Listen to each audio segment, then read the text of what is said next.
हरिओम. आता आपण सत्राला सुरुवात करूया. कोणत्याही सुखावं अशा बैठकीमध्ये यायचं आहे.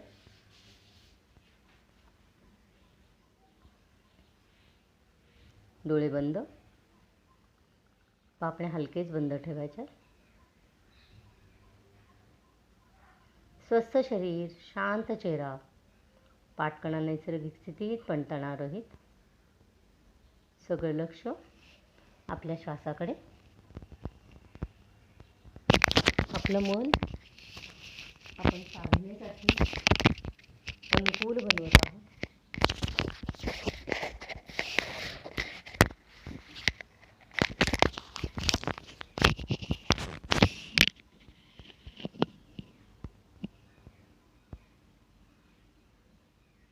श्वास आपला हळूहळू संथ होत चालला याची जाणीव.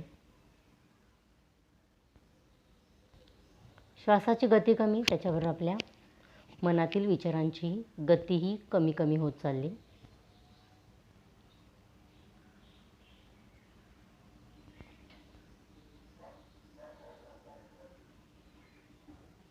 साधना करताना किंवा साधना करण्यापूर्वी शुद्धिक्रिया कराव्यात असं ग्रंथांमध्ये नमूद केलेलं आहे. आता शुद्धिक्रिया ह्या 6 प्रकारच्या असतात. त्यातली त्राटक ही शुद्धिक्रिया आता आपण पहिल्यांदा करणार आहोत. त्राटक करण्यासाठी आपल्या भ्रूमध्यामध्ये ओम बघण्याचा प्रयत्न.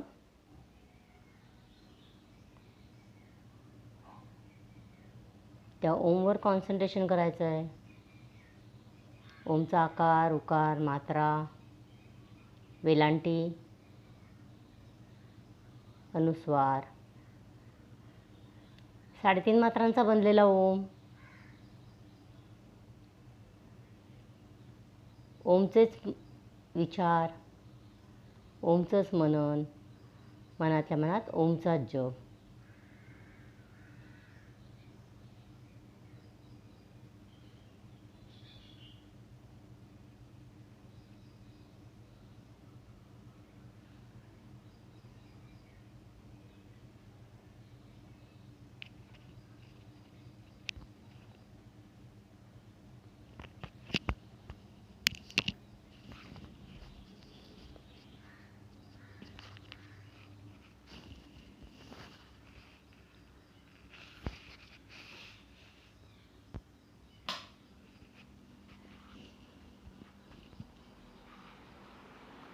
चेहऱ्यावरची शांतता आपल्याला दिसते आहे, जाणवते आहे. त्यासाठी जवळून घेतलेलं आहे.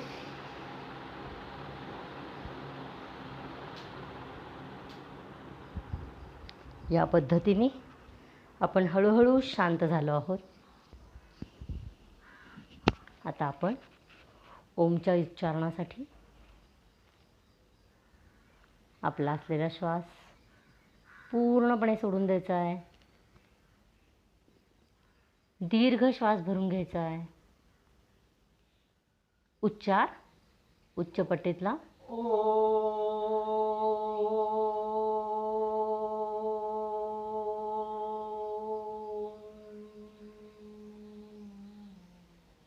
नाभीपासून तळपायापर्यंत ओमची व्हायब्रेशन्स.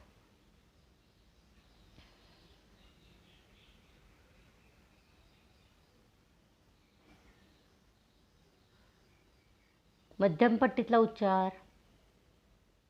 दीर्घ श्वास सोडून द्यायचा आहे. खोलवर श्वास भरून घ्यायचा आहे. उच्चार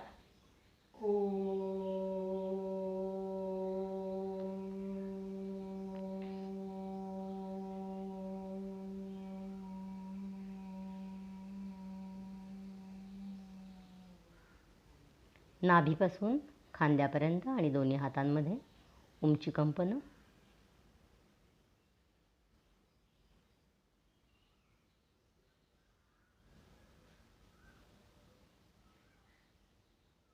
ओमचा कळत न कळत उच्चार, मकार लांबवलेला.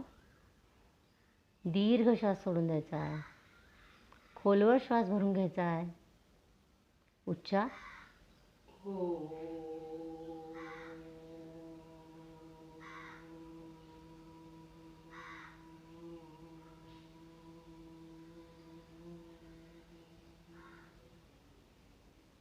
मानेपासून मस्तकापर्यंत ओमची कंपनं.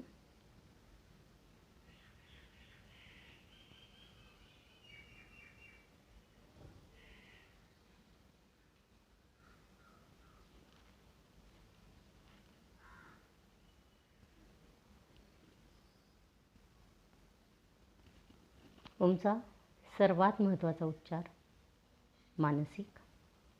त्यासाठी दीर्घ श्वास सोडून द्यायचा आहे, म्हणजेच रेचक करायचं आहे. खोलवर श्वास भरून घ्यायचा आहे, म्हणजे पूरक करायचं आहे. उच्चार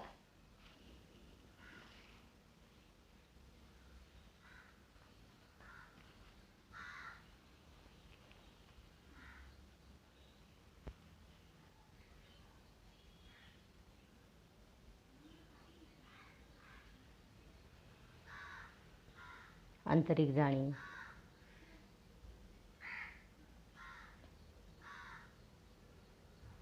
शरीरही स्वस्थ झालं आहे, मनही शांत झालं आहे. म्हणजेच साधनेसाठी अनुकूल आपलं शरीर बनलेलं आहे. दोन्ही हात जोडून घ्यायचे.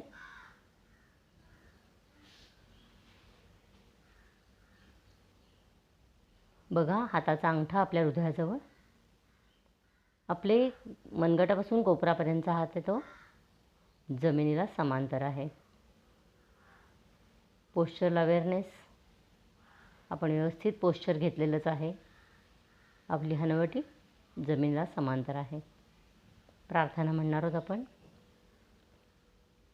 गुरुर्ब्रह्मा गुरुर्विष्णू गुरुर्देवो महेश्वरा गुरु साक्षात परब्रह्म तस्मै श्री गुरवे नमः. ओम शांती शांती शांती. जोडलेले हात सावकाश वर न्यायचे. नमन मुद्रा. पूर्णपणे नतमस्तक व्हायचं आहे.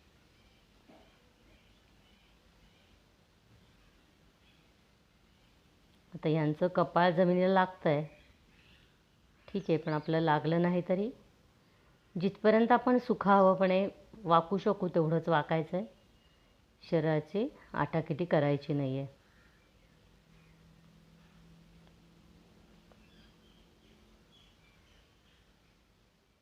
मी जो आसनांबाबतचं स्फुट लिहिलं आहे ते तुम्ही वाचलं असेलच.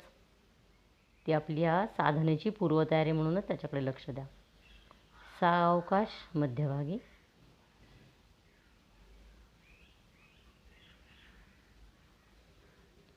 हात क्रमाक्रमाने खाली. नेत्रमर्दन. दोन्ही हाताचे तळवे एकमेकावर घासायचे. दोन्ही हात डोळ्यावर. हातांचा डोळ्याला स्पर्श होऊ द्यायचा नाही आहे. फक्त डोळ्याभोवतीच्या स्नायूंना ऊब लावायची. आपल्याला ऊब द्यायची आहे.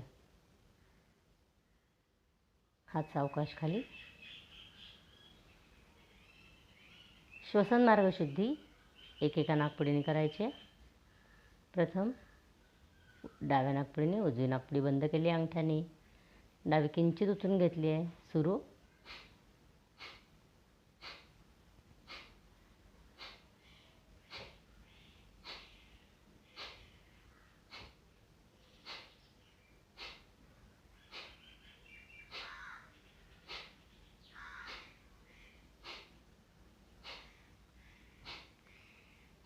थांबायचं आहे.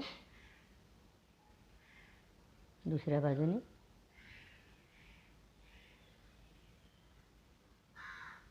सुरू.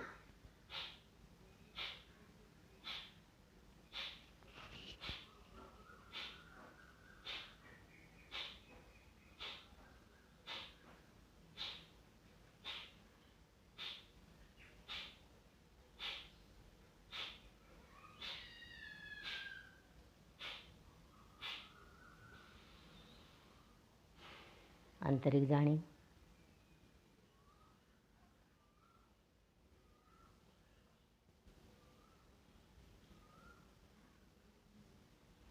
बैठक स्थितीतून विश्रांती घ्यायची.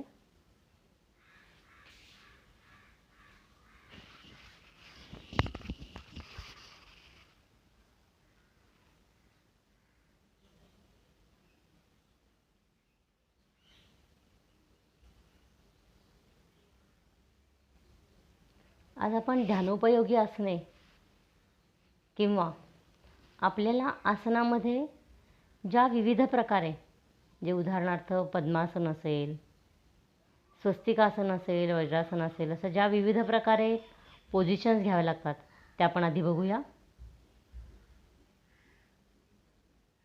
स्थिती घ्यायची, दोन्ही पाय जुळलेले आहेत, हात शरीराच्या लगत. प्रथम आपण साधी मांडी दाखवणार आहोत.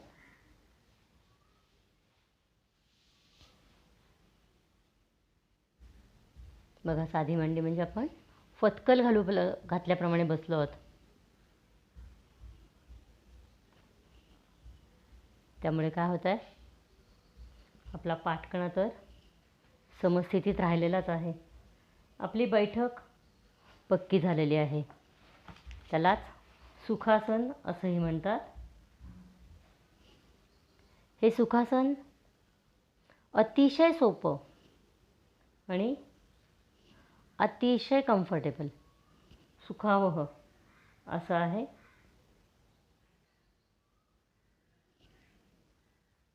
सुखासनामध्ये आपण कितीही वेळ बसू शकतो.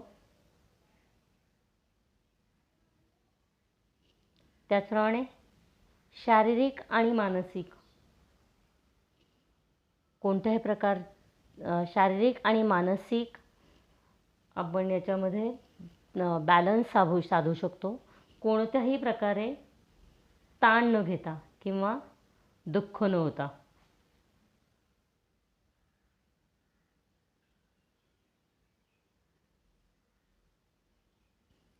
आपल्या शरीराचं वजन पण दोन्ही बाजूला व्यवस्थित पडलेलं आहे, व्यवस्थित बॅलन्स आहे आणि त्याच्यामुळेच फिजिकल आणि मेंटल बॅलन्स आपला सांभाळला जातो आहे. तुम्ही बघा, आपण कितीही वेळ याच्यामध्ये बसू शकतो.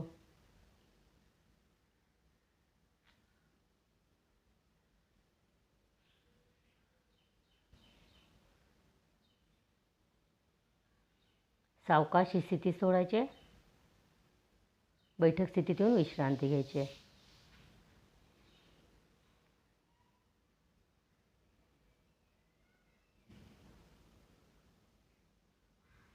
आता आपण पुढची स्थिती बघणार आहोत, अर्धपद्मासन. परत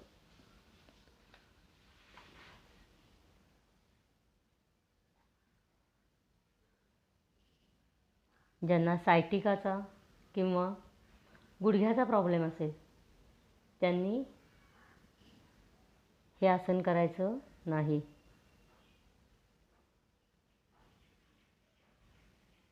पद्मासनातले बहुतेक फायदे ह्या आसनात मिळतात, फक्त पद्मासनापेक्षा जरा कमी पातळीवरचे आपल्याला यामध्ये फायदे मिळतात. पण पद्मासन घालता येत नाही तर त्याचे फायदे अजिबातच न मिळण्यापेक्षा अर्धपद्मासनात आपल्याला फायदे थोडेफार का होईना मिळू शकतात.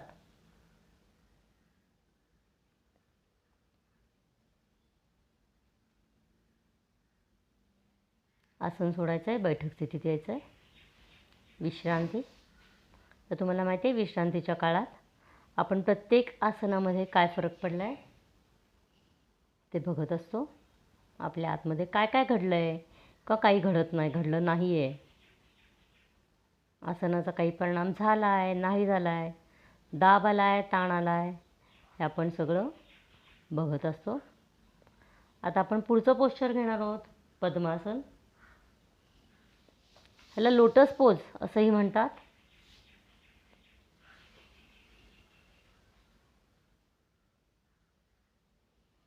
ज्यांना सायटिकाचा त्रास असेल किंवा कमजोर गुडघे असतील, गुडघ्यांना त्रास होत असेल तर त्यांनी हे आसन करायचं नाही आहे.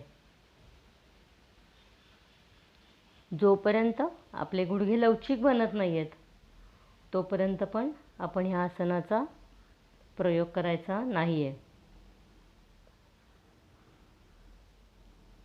तसंच प्रेग्नन्सीच्या काळात देखील हे आसन करायचं नाही आहे. आता ह्या आसनाचे फायदे काय आहेत? या आसनामुळे आपलं शरीर खूप वेळापर्यंत स्थिर राहू शकतं.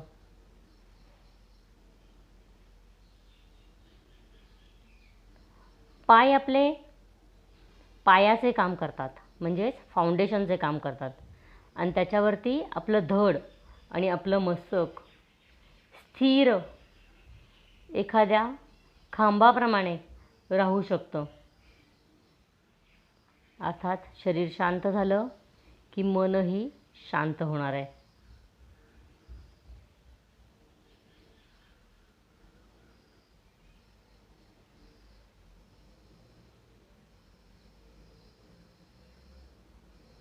प्राणवहनाचं काम देखील चांगलं होणार आहे, कारण आपल्या प्राणवहनातले अडथळे दूर होतात.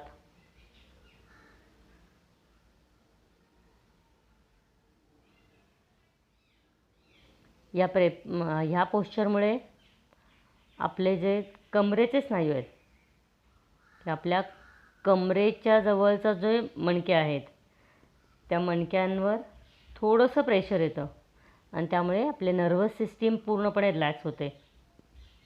श्वासही संथ होतो, स्नायूंमधला ताणही कमी होतो, आणि ब्लड प्रेशर नियमित व्हायला मदत होते.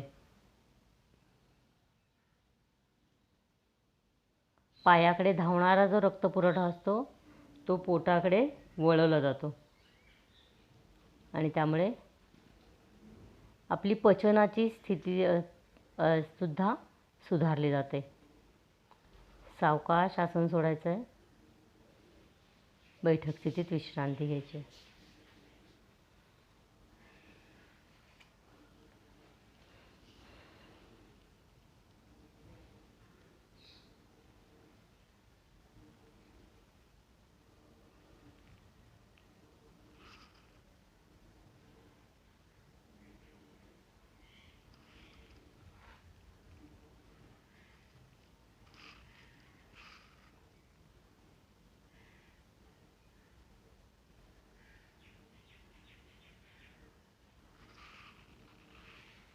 आता आपण सिद्धासन किंवा स्वस्तिकासन बघणार आहोत.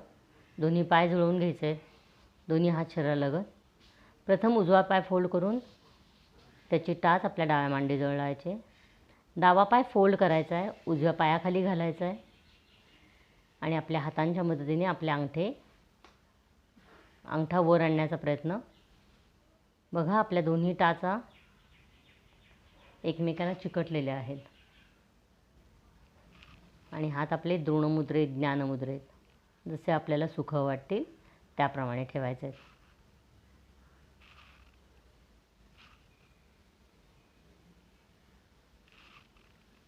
ज्यांना सायटिकाचा प्रॉब्लेम असेल त्यांनी हे आसन करायचं नाही आहे.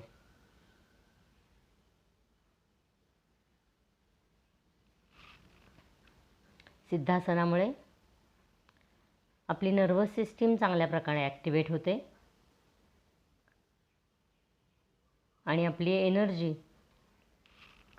स्पाईनमधून, पाठकण्यामधून मेंदूपर्यंत पोचते, आणि त्याचप्रमाणे एंटायर नर्वस सिस्टीमला सुद्धा शांतता मिळवून देणारं आसन आहे.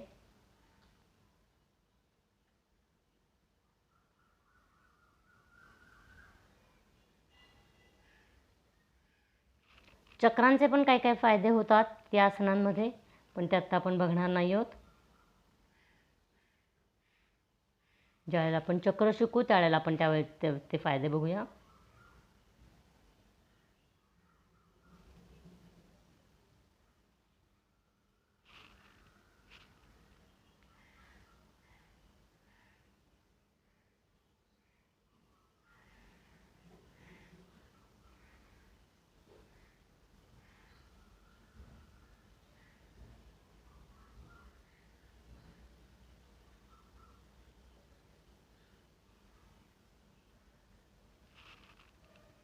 सावकाश आपण हे आसन सोडणार आहोत. दोन्ही पाय सरळ करायचे आहेत. बैठक स्थितीत विश्रांती घ्यायची.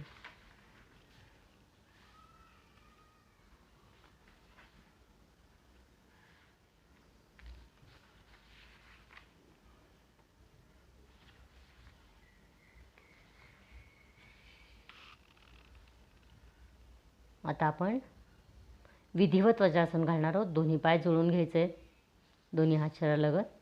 सावकाश उजवा पाय फोल्ड करायचा आहे, आपल्या सीट खाली ठेवायचा, उजव्या सीट खाली. प्रेशर आपलं सगळं उजव्या बाजूला शिफ्ट करायचं आहे. डावा पाय फोल्ड करायचा आहे, दोन्ही हात गुडघ्यांवर.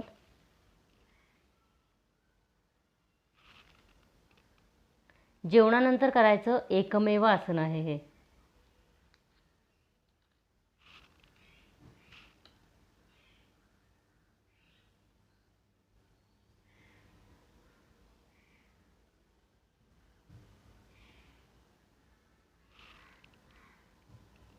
हे आसन करताना आपल्या मनाला खूप शांती मिळते. आपली वज्रनाडी जी आपल्या गळ्यापासून पोटापर्यंत असते, ती वज्रनाडी या आसनामध्ये ॲक्टिवेट होते.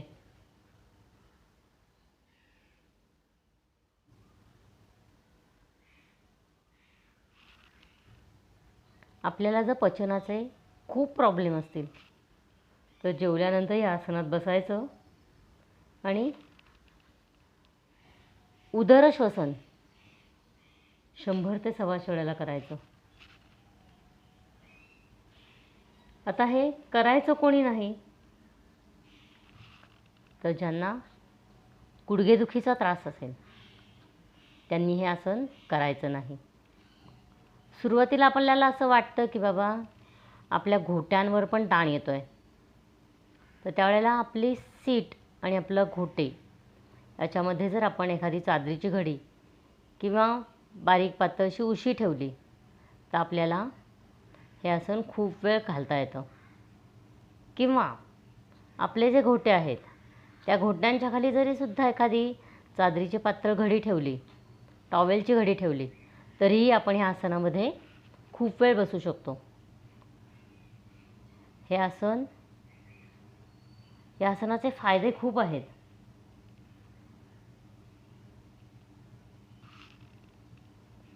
आपल्या पेल्विक रिजनमध्ये म्हणजे आपल्या कटिबंधामध्ये रक्तपुरवठा वाढतो, नर्वस इम्पल्सेस वाढतात आणि त्यामुळे आपले जे पेल्विक मसल्स असतात तेही स्ट्रेंथन होतात, ताकदवान होतात.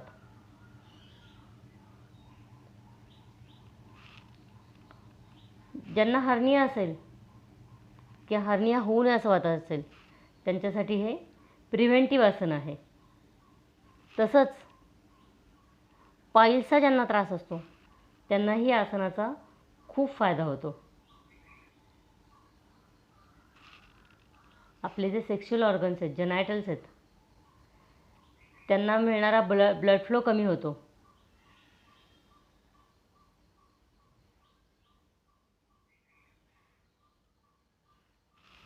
मेन्स्ट्रुअल डिसऑर्डर्स असतील तर त्याही कमी व्हायला मदत होते. पचन क्रिया तर वाढतेच,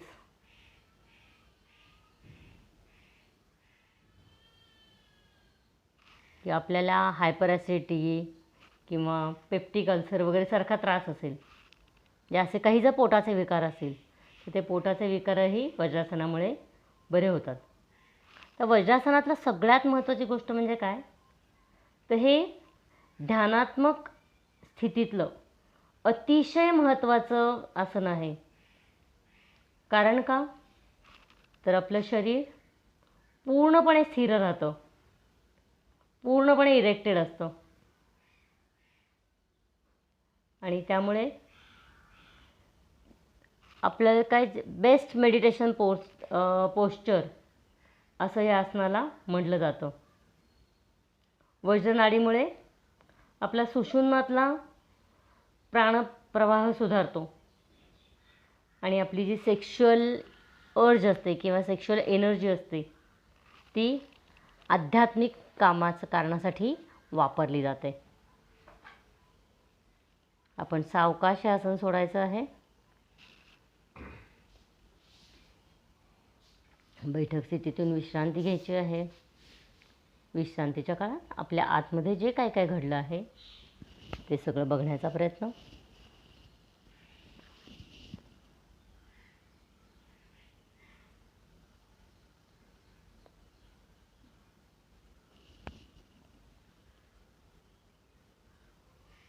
मी माझ्या स्फुटमध्ये लिहिल्याप्रमाणे आपण शरीराला कोणताही अनावश्यक ताण देऊन कोणतंही आसन करायचं नाही आहे. आपल्याला पुस्तकात बघतो किंवा आपल्या समोरचा डेमॉन्स्ट्रेटर करत असतो, त्या स्थितीमध्ये आपण पोचलो तर उत्तम आहे. पण जर पोचत नसू तर त्यासाठी आपण कोणतीही हाराकिरी आपल्या शरीराबरोबर करायची नाही आहे. आपल्या आपल्या शारीरिक स्थितीप्रमाणे, आपल्या लवचिकतेप्रमाणे, आपल्या शरीरातल्या ताकदीप्रमाणे आपण आपलं आसन करायचं आहे. जी अंतिम स्थिती मला सुखावं वाटेल त्या अंतिम स्थितीमध्येच राहायचं आहे. मला म्हणजे तुम्हाला स्वतःला.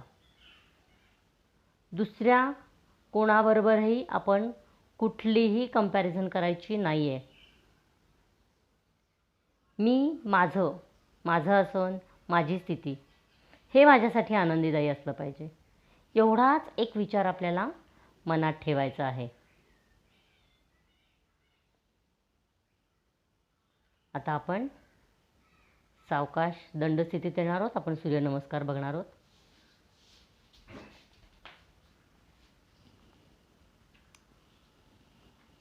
सूर्यनमस्कार आपल्याला सगळ्यांना माहिती आहे की सर्वांग सुंदर व्यायाम आहे सूर्यनमस्कार हा. सूर्यनमस्कार करण्यापूर्वी आपण काय करायचं आहे, आपले दोन्ही हात जोडून घ्यायचे आहेत, छातीजवळ आहेत, जरा थोडे पुढे ठेवायचे आहेत, थोडेसे खाली. आपल्या भ्रूमध्यामध्ये सूर्य बघण्याचा प्रयत्न, त्या सूर्यावर कॉन्सन्ट्रेशन करायचं आहे.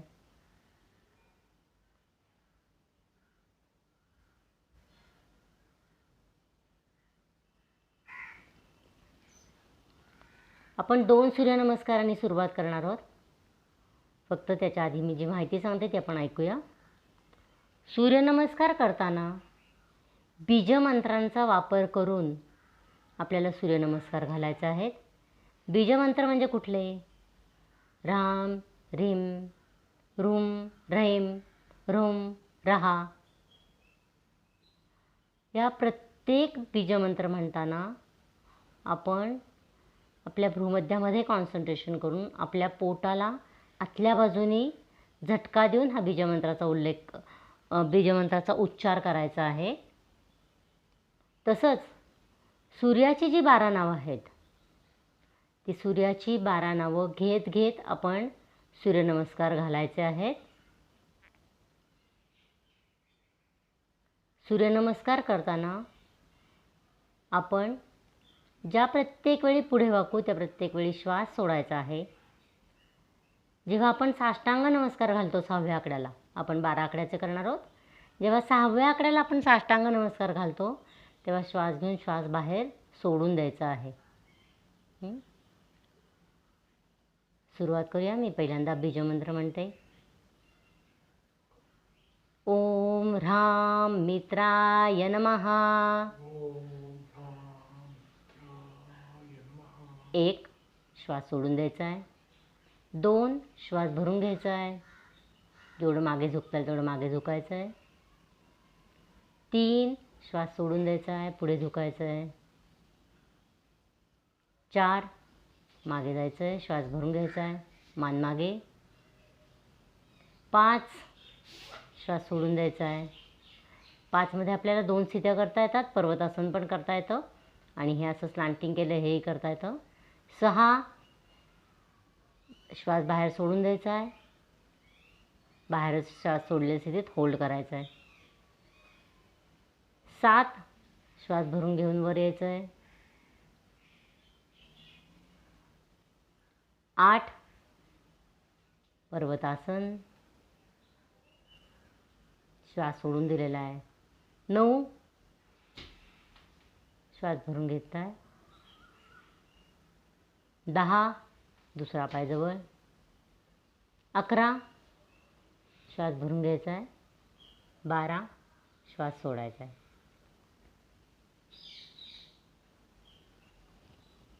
आपण आता दुसरा सूर्यनमस्कार घालणार आहोत. ओम ह्रीं रवये नमः. 1 नमस्कार मुद्रा. 2 हस्त उत्थानासन, 3 हस्तपादासन, 4 अश्वसंचालनासन, 5 पर्वतासन, 6 साष्टांग नमस्कार, 7 भुजंगासन, 8 परत पर्वतासन, 9 अश्वसंचालनासन, 10 हस्तपादासन, 11 हस्त उत्थानासन, 12 नमस्कार. आता विश्रांती, दोन्ही पायांतर, मान मागे, हात मागे. आता मी फक्त सूर्यमंत्र एकदा म्हणून दाखवते सगळे. ओम ह्रां मित्राय नमः. ओम ह्रीं रवये नमः. ओम ह्रूं सूर्याय नमः. ओम ह्रैं भानवे नमः. ओम ह्रौं खगाय नमः. ओम ह्रः पुष्णे नमः. ओम ह्रां हिरण्यगर्भाय नमः. ओम ह्रीं मरीचेय नमः. ओम ह्रूं आदित्याय नमः. ओम ह्रैं सवित्रेय नमः. ओम ह्रौं अर्काय नमः. ओम ह्रः भास्कराय नमः. या पद्धतीने आपल्याला नमस्कार बीजमंत्र सूर्यांच्या नावासहित घालायचे आहेत. आपण 2 सूर्यनमस्कारापासून सुरुवात करणार आहोत आणि हळूहळू आपण किमान 12पर्यंत जाणार आहोत. सूर्यनमस्कार करताना आपल्याला आपल्या सर्वांग सुंदराला खूप छान व्यायाम होतो. फक्त जे होत नाही ते काय आहे तर आपल्याला साईडवर्ड बेंडिंग किंवा दोन्ही साईडला वाकणं हा व्यायाम मात्र आपल्या सूर्यनमस्कारामध्ये होत नाही. पण जेव्हा आपण श्वासावर आधारित सूर्यनमस्कार घालतो तेव्हा आपल्याला श्वसन मार्ग देखील आपला खूप चांगल्या पद्धतीने कार्यरत होतो. सूर्यनमस्कार घालताना दोन्ही पाय आपल्याला आलटून पालटून वापरायचे आहेत. प्रथम उजवा पाय पुढे, डावा पाय मागे. नंतर दुसरा सूर्यनमस्कार, डावा पाय पुढे, डावा पाय मागे. या पद्धतीने आपल्याला सूर्यनमस्कार घालायचे आहेत. सावकाश आपण बैठक स्थितीत येणार आहोत.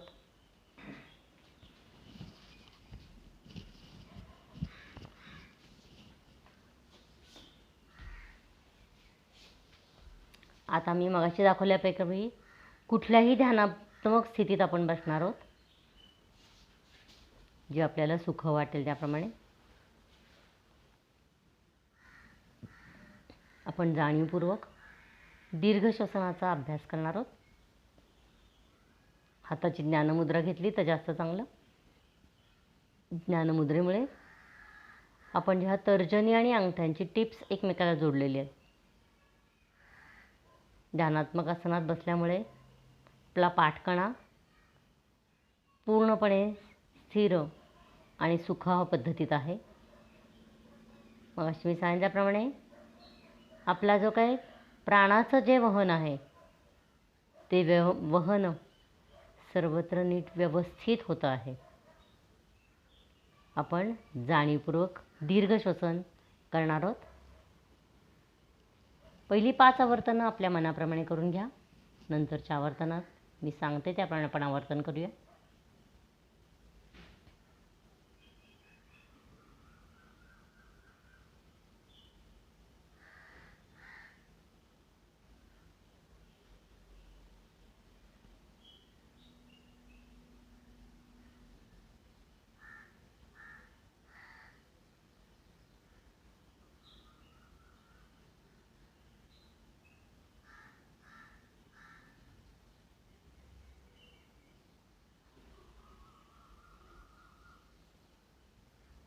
आता मी सांगते त्याप्रमाणे आपण आवर्तन करूया. प्रथम श्वास पूर्णपणे सोडून द्यायचा. आता श्वास भरून घेताना प्रथम आपले जे काय तळातले, फुफ्फुसाच्या तळातले जे वायुकोश आहेत ते भरले जातात इकडे बघायचं आहे. मग मधले वायुकोश भरून घ्यायचे आहे. सरते शेवटी खांद्यापर्यंतचे वायुकोश भरून घ्यायचे आहेत. थोडा वेळ थांबायचं आहे. आता सावकाश ज्या पद्धतीने श्वास भरून घेतला त्याच पद्धतीने वायुकोश रिकामे करत करत श्वास घ्यायचा आहे, सोडायचा आहे.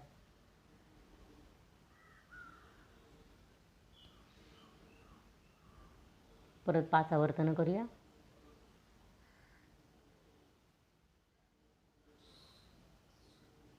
श्वास घेताना पोट बाहेर आलं पाहिजे हे लक्षात ठेवा. श्वास सोडताना पोट आत गेलं पाहिजे. का असं? तर श्वास घेताना आपण तर काही पोटाने श्वास घेत नाही, पण आपण काय करतो, श्वास घेताना आपण आपल्या फुफ्फुसातल्या शेवटचे वायुकोशापर्यंत भरून घेतो. मग जेव्हा आपले सर्व वायुकोश भरले जातात तेव्हा आपला डायफ्रॅम खाली गेलेला असतो. तो खाली गेलेला डायफ्रॅम आपल्या पोटाकडे सरकतो आणि पोटातले अवयव त्याला जागा करून देतात, त्यामुळे ते बाहेर येतात.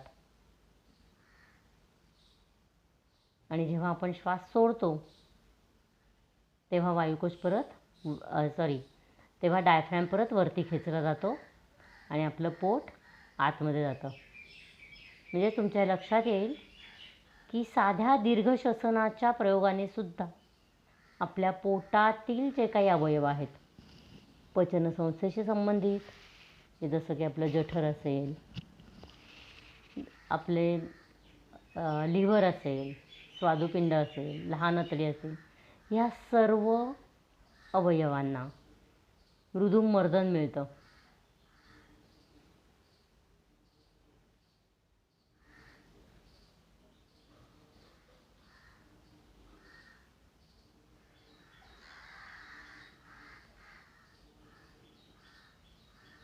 त्याच्याकडे आपण प्राणायामाची पूर्वतयारी असं म्हणूनही बघू शकतो.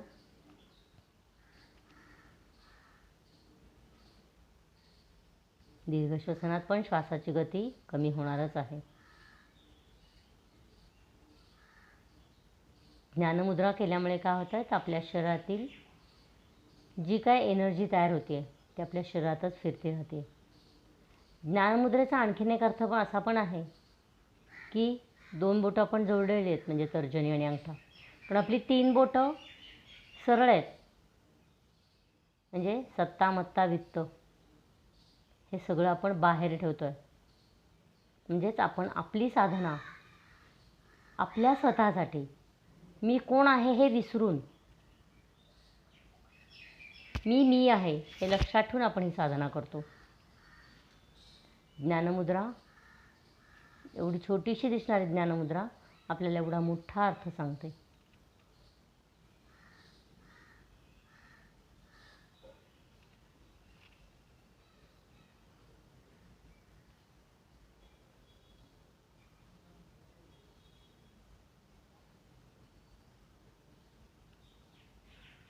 आपण सावकाश शवासनात जाणार आहोत. त्यासाठी आपण स्थिती सोडणार आहोत. तुम्ही पाय सरळ केले, एका कुशीवर वळलो, एका कुशीवर वळून आपण आपल्या पाठीवर झोपलो.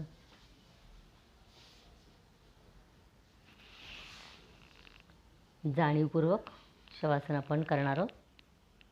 त्यासाठी आपण दोन्ही पायात 1 ते 1.5 फूट इतकं अंतर घेतलं आहे. टाचा आतल्या बाजूला आहेत, चवडे बाहेरच्या बाजूला आहेत. हात शरीरापासून समान अंतरावर, हाताचे तळवे आकाशाकडे, बोटं बंद केलेली आहेत. किंचितशी मान डावीकडे, उजवीकडे किंवा मध्यभागी, जशी सुखावं वाटेल त्याप्रमाणे.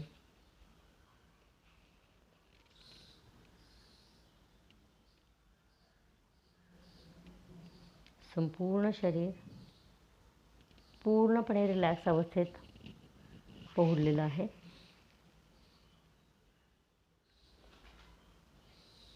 पायाच्या बोटापासून मस्तकापर्यंत आपणच आपल्या शरीराचं निरीक्षण करायचं आहे. कुठे ताणतणाव वाटतो आहे का? ताणतणाव वाटत असेल तर तो काढून टाकण्याचा प्रयत्न. पायाच्या बोटांपासून मस्तकापर्यंत जायचं आहे.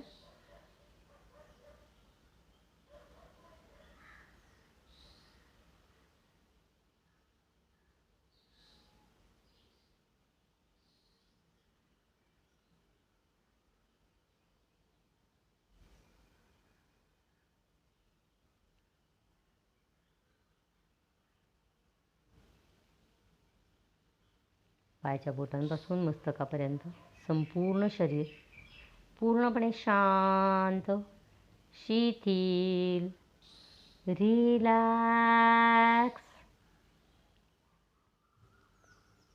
आता आपण लक्ष आपल्या नाभीकडे देणार आहोत. आपण जो श्वास घेतो त्या श्वासाबरोबर जी प्राणशक्ती आत येते ती प्राणशक्ती आपल्या नाभीजवळ एकत्रात येत असते आणि नाभीजवळून ती प्राणशक्ती आपल्या संपूर्ण शरीरभर डिस्ट्रीब्यूट होत असते, पसरत असते. मी सांगेन त्या त्या ठिकाणी आपण फक्त लक्ष देणार आहोत. आपली प्राणशक्ती नाभीजवळ आलेली आहे. नाभीजवळून आपल्या प्राणशक्तीचा प्रवाह आपल्या डाव्या पायात, जांघेपासून पावलापर्यंत जाणून घेण्याचा प्रयत्न करायचा आहे.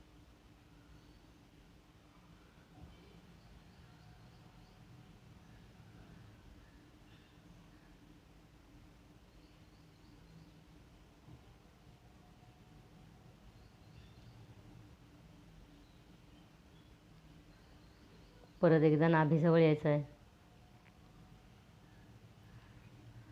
नाभीजवळ एकत्रात आलेली प्राणशक्ती आता जांघेपासून आपल्या उजव्या पायाच्या बोटांपर्यंत जाते याची जाणीव. तिच्या प्रवासाकडे लक्ष द्यायचं आहे.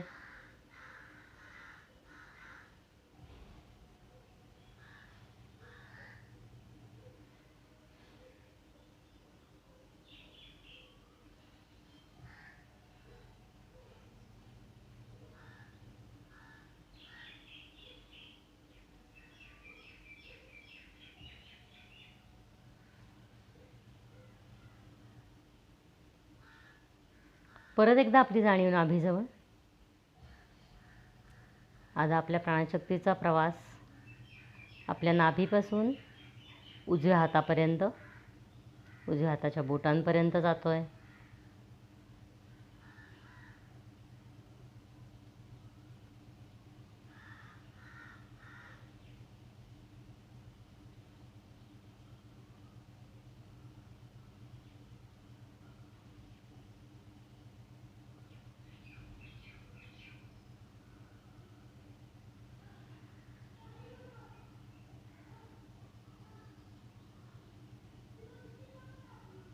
परत एकदा लक्ष आपल्या नाभीकडे.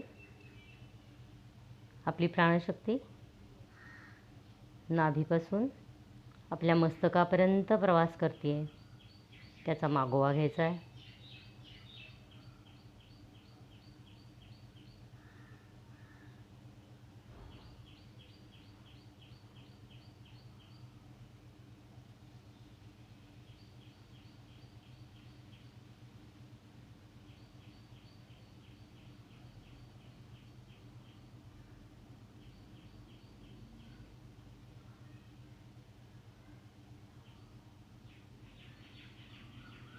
परत एकदा जाणीव आपली नाभीजवळ. आता आपलं प्राणशक्ती आपल्या शरीराच्या डाव्या बाजूला असलेल्या हृदयातून प्राणशक्ती आपल्या डाव्या हाताच्या बोटांपर्यंत जाते याची जाणीव.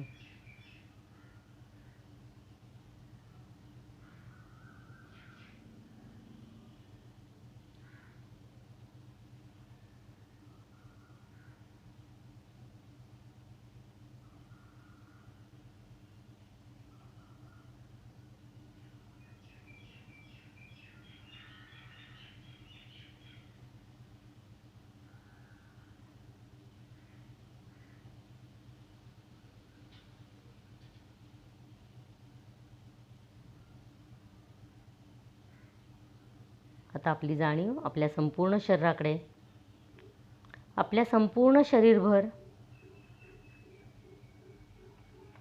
प्राणशक्तीचा व्यवस्थित संचार झालेला आहे.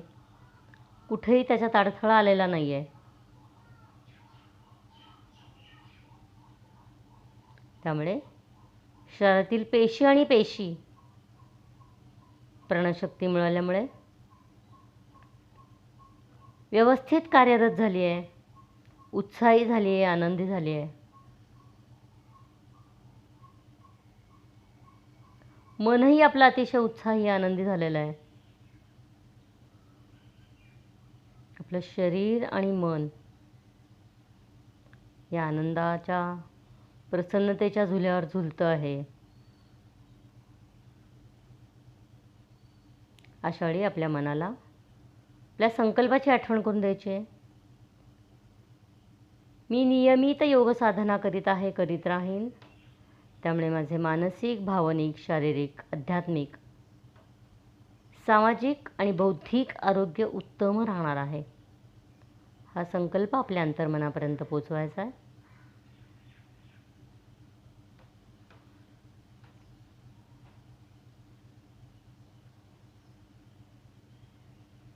आपल्या भ्रूमध्यामध्ये ओम बघण्याचा प्रयत्न.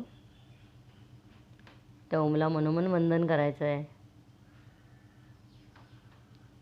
आणि सावकाश या स्थितीतून बाहेर यायचं आहे. प्रथम बोटांचे, पायाच्या बोटांची हालचाल, हाताची हालचाल, मानेची हालचाल. कधीही एकदम आपण या स्थितीतून बाहेर यायचं नाही, झटका बसू शकतो.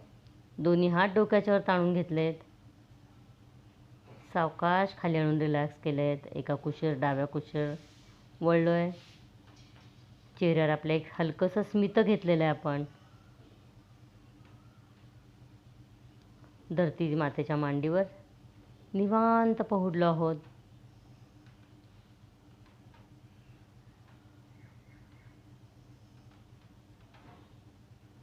उजवा हात आपल्या छातीच्या पुढे घ्यायचा आहे. दोन्ही हातांच्या मदतीने सावकाश उठून बसायचं आहे.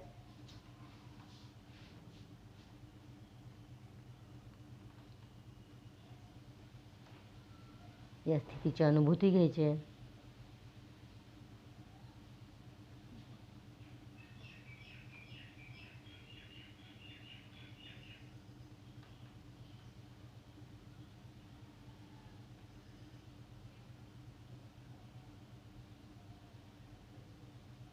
हात जोडून शांतीपाठ.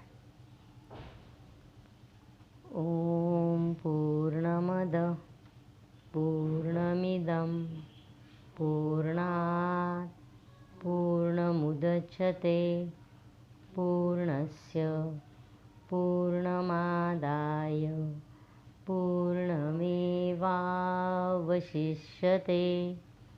ओम शांती शांती शांती. हरि ओम.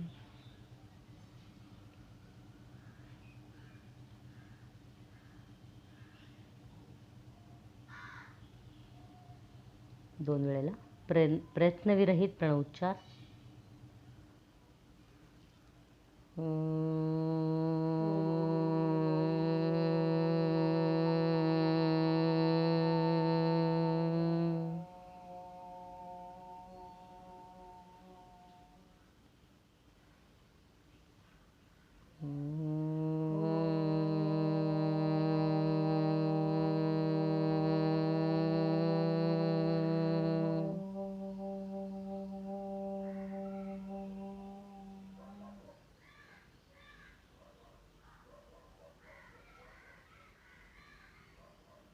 दोन्ही हातांचे तळवे एकमेकांवर चोळायचे, ट्यूब डोळ्याला लावायचे.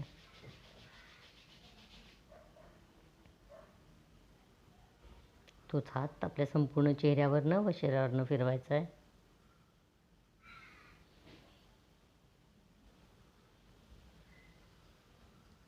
हरिओम तत्सत, हरिओम तत्सत, हरिओम तत्सत.